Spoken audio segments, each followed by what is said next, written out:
Pues en este vamos a hacer un estudio rápido de un retratito. Agarro un video de YouTube de un comentarista que está ahí de frente hablando a la cámara. Obviamente se está moviendo, pero pues puedo extraer de ahí los caracteres principales y el gesto y la masa, los grandes volúmenes del personaje. Inicio como siempre, pues analizando ahí más o menos el espacio. Rápidamente toco el espacio que está atrás o rodeando a la figura principal. Y luego con un poco de amarillo, blanco, y tengo ahí un rosa, empiezo a hacer la masa de mi figura. Sí. No me fijo mucho ahorita en hacer carnaciones y todo eso. Más o menos son rosas, son amarillos. Y empiezo a trazar la masa, a recorrer la masa desde adentro de la figura, ¿sí? Tratando de extraer cuánto pesa, tratando de sentir cuánto pesa esa figura, ¿sí? Qué tan redonda, qué tan voluminoso es. Se plantea esto rápidamente. Estoy trabajando. Este primer estadio se tendría que hacer con un pincel grueso, pero voy a ahorrar recursos. Tengo solo un pincel y 3 colorcitos: blanco, amarillo, rosa y un oscurito, un gris paint. Más o menos sin preocuparme mucho, primero hago la masa, ¿sí? Todo el volumen de la cosa, y poco a poco me acerco a los contornitos. Yo no inicio de los contornos, yo inicio entendiendo la masa de la figura, cuánto pesa la figura. No trato de hacer primero los contornitos y luego le relleno como la pintura por números esta para niños que venden en las librerías. No, hago la masa y luego paso al gesto. Una cara también tiene gesto, y no quiero decir que la cara esté haciendo gestos, cara de espanto, sino que los músculos principales se mueven de una forma. ¿Sí? Después trabajo algunos más oscuritos, pero no necesito poner negros. Pongo un color más oscurito, utilizo unos rojillos más profundos, saco algunos claritos y me voy acercando poco a poco al parecido. Es poco a poco irme acercando, moviendo las cosas. Sí, que este cachete no me quedó bien, bueno, pues lo muevo tantito para allá. Sí, y voy construyendo poco a poco. Empiezo desde adentro de la forma, ¿sí? Y voy saliendo hacia la superficie de la forma.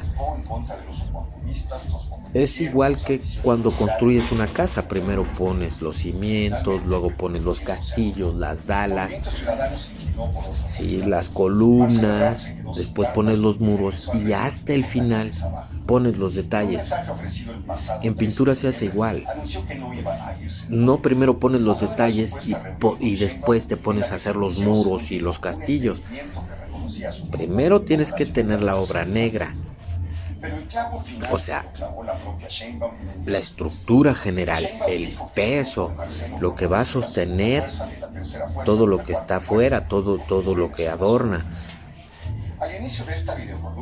Entonces aquí lo primero que hago es hacer mi estructura, mi obra negra, hago la masa, el gesto, y poco a poco me voy acercando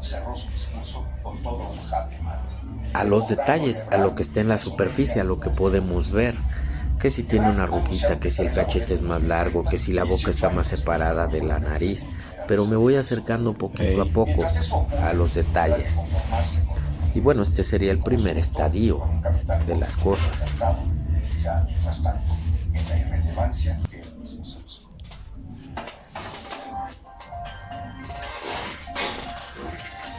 En marzo pasado, en plena carrera de las llamadas corcholatas, Claudia Sheinbaum declaró que cuando fuera presidenta de la República, República le gustaría que el canciller Marcelo Ebrard llegara a formar parte de su gabinete. Ebrard la llamó terrorista y pidió a la candidata que fuera más humilde. Creo que nos falta un poquito de humildad. La gente todavía no vota, declaró. Marcelo Ebrard había sido la gran estrella del sexenio. Durante toda la administración acaparó los reflectores y fue generando sobre sí una opinión positiva. Era el soldado del presidente, el que lo sacaba de los encuentros. Consiguió las famosas pipas durante la crisis del combustible con la que comenzó el sexenio. Fue el héroe de las vacunas durante la epidemia de COVID. Compuso los enredos internacionales creados por los dichos irresponsables del presidente López Obrador. Además, tenía consigo las credenciales que lo acreditaban como un gobernante de izquierda moderna en la Ciudad de México. Su administración había sido tan exitosa que permitió que su sucesor, Miguel Ángel Mancera, llegara al poder con una votación histórica. Durante la campaña de las corcholatas y para exigir que hubiera piso parejo, obligó a Claudia Sheinbaum a dejar la jefatura de gobierno. Logró imponer sus propias condiciones para la elaboración de la encuesta interna de Morena, pero a pesar de su experiencia no supo leer o no quiso leer lo que estaba ocurriendo.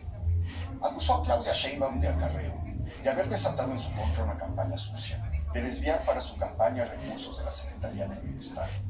Tuvo a la vista todos los elementos para comprender que los dados estaban cargados en el ánimo del presidente y aún así siguió caminando hacia su propia tumba. Perdió todo en poco tiempo.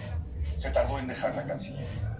Coqueteó con partidos de oposición entre estos movimientos ciudadanos sin atreverse nunca a dar el paso decisivo.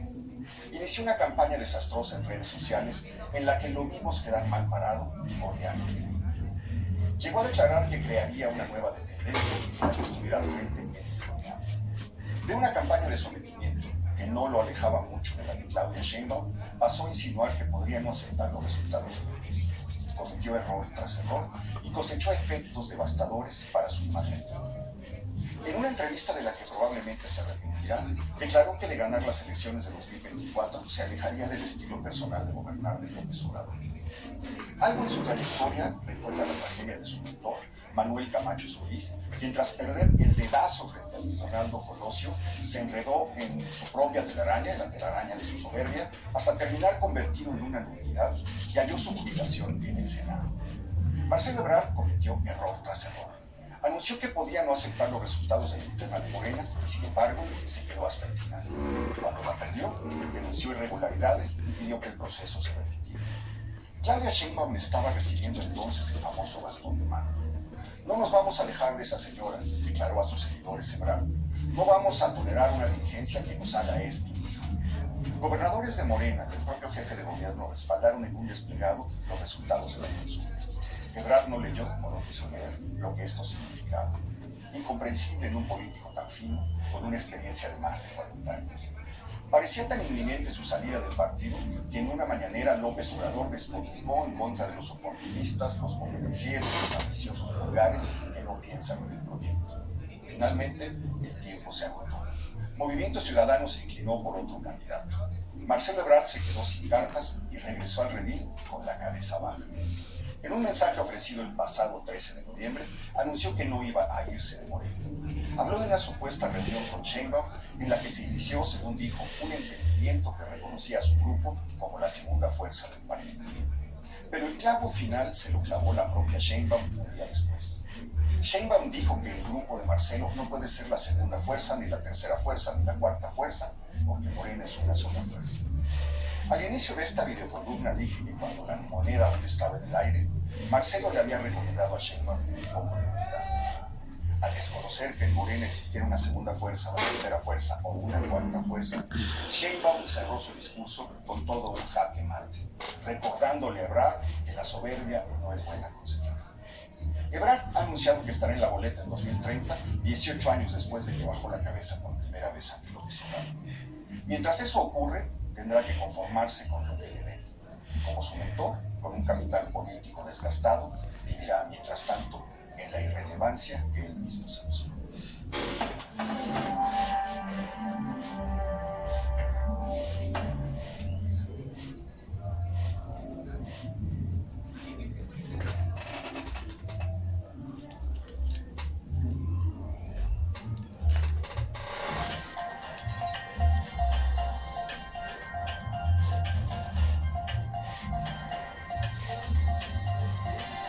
La muerte acaba de tocar la puerta muy cerca de la oficina de la gobernadora de Guerrero, Evelyn Salgado. El sábado pasado, en un supuesto asalto carretero, fue asesinado el empresario José Fuentes Brito, tío de su pareja sentimental y quien es al mismo tiempo su jefe de oficina, Rubén Hernández Fuentes. El homicidio ocurrió en una zona que controla el grupo criminal de los Tlacos, una de las 10 organizaciones que predominan en el estado de Guerrero y que hoy se halla envuelta en una sangrienta pugna con otros dos grupos delincuenciales, la familia michoacana y los Ardillos. Los vínculos de Evelyn Salgado con grupos criminales han sido denunciados por el obispo emérito Salvador Rangel. La gobernadora, hija del morenista Félix Salgado Macedonio, quien como alcalde de Acapulco le abrió la puerta a los Zetas y al cártel de los Beltrán Leiva, fue apoyada por grupos criminales en las elecciones de 2021. Su anterior pareja sentimental ha sido vinculada por autoridades federales con el cártel independiente de Acapulco. La cercanía de organizaciones criminales con grupos políticos tiene al estado de Guerrero convertido en un polvorín. Hace días, el obispo Rangel reveló que los Tlacos son apoyados por Morena y que a los Ardillos los apoya el PRI. Esta semana, Acapulco fue bloqueado durante más de 6 horas y en plena temporada vacacional. Transportistas bloquearon varios puntos de la carretera hacia Zihuatanejo para protestar por la detención de un miembro de la delincuencia y por el cateo efectuado en una casa de Pie de la Cuesta. No tardaron en apoderarse de estos bloqueos hombres armados que desataron balaceras e incendiaron 11 vehículos. Taxis, camiones de pasajeros, unidades de transporte colectivo y vehículos repartidores de refrescos y galletas fueron pasto de las llamas. Esto era solo un reflejo del control criminal que los cárteles tienen sobre el puerto y un capítulo más de la marea de violencia que ha llenado de sangre las calles de Acapulco. Ahí, todos los días aparecen cuerpos calcinados, hombres colgados y encostalados. La alcaldesa de Morena, Avelina López, involucrada en la desaparición de 2 marinos que indebidamente fueron asignados como escoltas al senador José Narro, ha dejado de hablar de la violencia porque esa fue la indicación que recibió. Las calles del puerto son el epicentro de una guerra entre el cártel independiente de Acapulco y los rusos. Todo se incendia también en Chilpancingo, en donde la alcaldesa morenista Otilia Hernández fue grabada desayunando al lado del jefe de los Ardillos, Celso Ortega Jiménez. Aunque la alcaldesa aseguró que aquella grabación había sido editada y que procedía de un encuentro fortuito, hoy se sabe que la reunión había sido pactada y que la alcaldesa conversó con el jefe criminal durante 40 minutos. De hecho, Ortega le dejó más tarde a la presidenta municipal 5 cabezas humanas con un mensaje en el que le advertía que seguía esperando el segundo desayuno que me prometiste después de venirme a buscar y en el que denunciaba el apoyo que su gobierno le estaba dando a los Tlacos. Hace unas semanas, los Ardillos también desataron una serie de narcobloqueos en Chilpancingo en protesta por la detención de 2 integrantes de su grupo. Ahí, en la capital del estado, lo que se vive es un clima de miedo y de muerte. Los Tlacos y los Ardillos se han dividido la ciudad y tienen bajo extorsión a comerciantes y productores. Controlan la venta de pollo, de huevo, de carne de res y carne de cerdo. Controlan la venta de refrescos, cervezas, cigarros. Las ejecuciones, los desmembramientos y acribillamientos son parte del paisaje cotidiano y han creado un clima semejante al que hoy por hoy se vive en Tasco, la tercera ciudad más importante del estado. En el mes que acaba de terminar, Tasco vivió una cascada de cierres de negocios y huida de comerciantes. Nadie escapa en Tasco del asedio de la familia michoacana. Tortillerías, pollerías, carnicerías, ferreterías, platerías. La familia michoacana y su jefe de plaza son los verdaderos dueños del comercio. Son ellos quienes distribuyen y le ponen precio a la cerveza, los refrescos, las tortillas, la carne, el pan, el pollo, la fruta, las verduras e incluso el agua de garrafón. Unos días antes de que se celebraran las elecciones de 2021, los líderes de todas las organizaciones urbanas y rurales fueron secuestrados y llevados ante la presencia del jefe de plaza, Roberto Zagal Jacobo, conocido como El Pelón. El Pelón les ordenó votar con sus agremiados en favor de Mario Figueroa Mundo, quien triunfó de manera arrolladora en esas elecciones. Figueroa ha sido acusado de venderle el municipio a la familia michoacana. Si esto ocurre en las 3 ciudades más importantes de Guerrero, ¿qué no estará ocurriendo en los modestos poblados de la sierra, la costa, la montaña? Aunque se trata de un problema antiguo, la violencia que Guerrero viene arrastrando crece cada día más. Cada día avanzan más los grupos criminales y cada día se reduce más la presencia de lo que llamamos el Estado. La colusión con grupos criminales ahora se hace visible a plena luz del día y sin disimulos. Lo peor es que a nadie le importa, puesto que vivimos en el régimen del bienestar, de la felicidad y del segundo presidente más popular del mundo.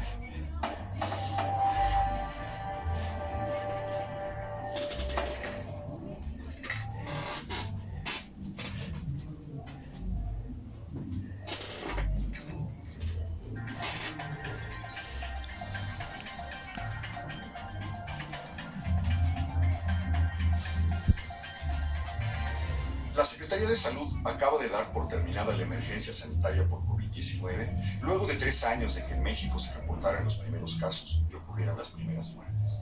Según la propia Secretaría, en esos 3 años en el país murieron por COVID-19 333.961 personas. Estas son las cifras presentadas por una secretaría que desde el principio de la emergencia se dedicó a maquillar, a ocultar, a engañar, a sesgar la información con fines eminentemente políticos. Se ha convenido, sin embargo, que lo que verdaderamente significó la pandemia se puede medir a través del llamado exceso de mortalidad. Según la Organización Mundial de la Salud, esta medición es la que ofrece con mayor certeza el impacto que la pandemia dejó en los países. ¿Cuántos murieron en un país determinado el año anterior al inicio de la pandemia y cuántas muertes se reportaron en ese mismo país ya que estaba encima la emergencia? El exceso de mortalidad señala el número de los que se fueron por causas directas o indirectamente asociadas con esa anomalía que fue. En México, el exceso de mortalidad entre enero de 2020 y septiembre de 2022 fue de 793.625 fallecimientos. Hay registro de que más del 70% de esas muertes estuvieron relacionadas con el COVID y hay registro de que el otro 30% pudo haber sido causado por la epidemia, aunque las actas de defunción no lo señalan. Según datos del INEGI, al menos durante 2021, el COVID llegó a convertirse en la primera causa de muerte entre los mexicanos. Hace unos días, un juez instruyó al Ministerio Público para que investigue la responsabilidad del subsecretario de Salud, Hugo López-Gatell, en los cientos de miles de muertes que dejó la pandemia. Esto debido a las conductas omisas, la negligencia criminal, las mentiras y la desinformación que el funcionario propagó durante los años de la emergencia. Justo cuando se declara el fin de la emergencia, viene entonces la primera demanda de rendición de cuentas. Hugo López-Gatell le restó gravedad a la epidemia. Dijo que el 90% de los casos eran enfermedades con síntomas leves como el catarro. Le recomendó a la gente quedarse en su casa y no acudir a un hospital hasta que tuviera síntomas verdaderamente graves. Hoy sabemos que condenó a muerte a todas esas personas que le hicieron caso y buscaron un hospital cuando era demasiado tarde y su mal ya era irreparable. López-Gatell prefirió convertirse en un repetidor de las obsesiones de su jefe, el presidente de la República, y se quedó callado ante sus repetidos disparates. Descalificó el uso del cubrebocas, la única protección de la gente antes de la llegada de las vacunas, diciendo que tenía una pobre utilidad y de hecho una nula utilidad. Aseguró que los portadores asintomáticos no contagiaban. Durante los peores días se le negó a médicos y enfermeras el equipamiento básico. Ellos murieron aquí como en ningún otro lugar del mundo. En esos días insistió que la realización de pruebas diagnósticas no tenía utilidad. En esos días insistió que en México iban a registrarse 8,000 muertes o 60,000 en un escenario muy catastrófico. Hoy rozamos las 800,000 muertes y en todos los indicadores México ocupa los peores lugares del mundo en el manejo de la pandemia. Ocupamos en el planeta el segundo lugar como el país con mayor número de huérfanos a consecuencia de la epidemia y somos uno de los que se ha quedado con la menor cobertura de vacunación. En resumen, en todo este tiempo se mintió, se engañó, se ocultó información y se manipularon cifras. El número de muertes, sin embargo, no se puede ocultar. Y cientos de miles de mexicanos sabemos lo que nos pasó, sabemos lo que vivimos. Para fortuna de la historia, para fortuna del futuro, para justicia de quienes perdieron a sus seres queridos a consecuencia del manejo criminal que en México se hizo de la pandemia, todo lo que López-Gatell y su jefe hicieron y dejaron de hacer quedó grabado y está registrado. Después de sus repetidas muestras de ineptitud y servilismo, López-Gatell ha salido a declarar el fin de la emergencia. Él sigue ahí, completamente. Muchos otros que siguieron sus indicaciones contradictorias e incluso perjudiciales ya no están entre nosotros. Basta ver el manejo que se hizo de la pandemia en otros países para comprender que su muerte fue innecesaria, que su muerte pudo no haber ocurrido, pero tuvimos la desgracia de estar en las manos equivocadas. Tarde o temprano, la historia juzgará todo esto. Tarde o temprano, llegará la rendición de cuentas. La orden de un juez acaba de abrir la puerta.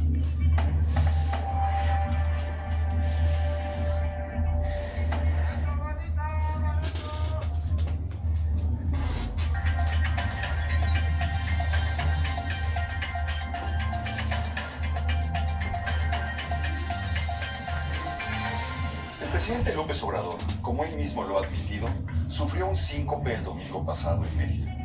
Según informó el diario de Yucatán, el presidente se desvaneció de pronto ante el asombro de funcionarios que lo acompañaban durante una gira de supervisión de las obras de Tren Maya. Como se sabe, lo primero que hizo su gobierno fue negar los hechos. El vocero Jesús Ramírez Cuevas insistió en que era falso que el presidente se hubiera desvanecido y negó incluso que hubiera suspendido su gira. Esto fue expresado en un mensaje que el vocero eliminó más tarde y circula, además, en un audio en el que, para colmo, Ramírez Cuevas maltrata a un reportero del Universal que se atrevió a pedir informes sobre el estado de salud del mandatario. El presidente López Obrador desmintió a su vocero minutos más tarde en un tuit lanzado desde su propia cuenta. Reconoció que la gira había sido suspendida, puesto que acababa de resultar positivo en una prueba de COVID-19. Al día siguiente, el secretario de Gobernación también negó los hechos. Sostuvo que el desvanecimiento del presidente era una absoluta mentira y acusó al diario de Yucatán de haber mentido. Pero en un video que se publicó el miércoles pasado, el presidente admitió que efectivamente había sufrido una especie de váguido, así lo dijo, es decir, una situación de desmayo. Váguido. El episodio del váguido presidencial volvió a poner de manifiesto que el gobierno de López Obrador no tiene empacho alguno en mentirle a la nación. Volvió a poner de manifiesto que en tiempos de la 4T, la mentira es una forma de gobierno.